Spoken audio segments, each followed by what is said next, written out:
everyone, and welcome back to another scintillating episode of Between Two Flasks. I'm Marilyn. I'm here with Kyle, and we are here today to talk about how to get in touch with potential mentors. So Kyle, what tips do you have for the youth of America on how to get in touch with a mentor? Anytime I'm contacting someone, I'm a really big fan of using carrier pigeons.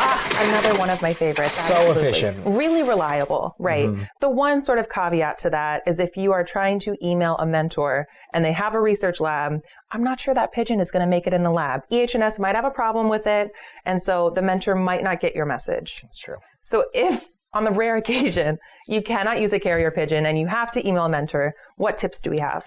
Yeah, I mean, I think when we're reaching out to a mentor, making sure you're not using a generic email that you're sending out to all potential mentors, but personalizing that message. If you're sending a cold email, making sure to introduce your name, your year, your major, and explaining why you're interested in their lab, and being specific about why the work excites you or your request. And one way to figure out kind of what they work on is making sure that you're visiting the lab website before you're sending that email. Definitely. The other thing I always recommend is start with your ask or your request. So faculty get a lot of emails, sometimes 100 to 200 a day. They also often get several carrier pigeons, as we've discussed. So if you can start with your specific ask, right? I'm looking for a time to meet to discuss your research. I'm looking for a research opportunity or a volunteer opportunity, the better your chances of getting a reply. But it's a little bit contradictory because while being specific, you also need to be concise, right?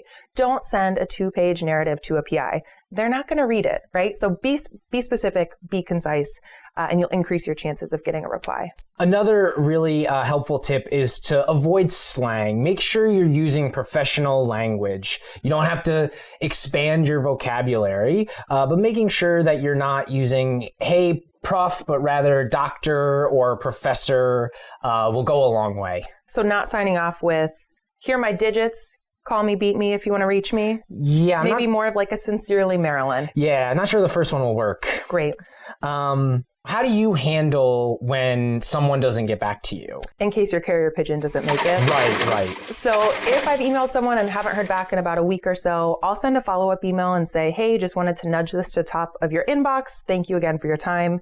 If you don't hear back after that, don't email them again. Be the guy that takes the hint, not the guy that emails them 7 more times. And then my other recommendation is you can always reach out to someone else in the lab, whether that be a graduate student, a postdoc, a technician, and ask if they have time to meet, right? And then you can ask them about opportunities in the lab, current research, what the day-to-day is like, and maybe have a better chance of getting a reply. Yeah. So those are our tips. Just a reminder, try to avoid carrier pigeon, and best of luck.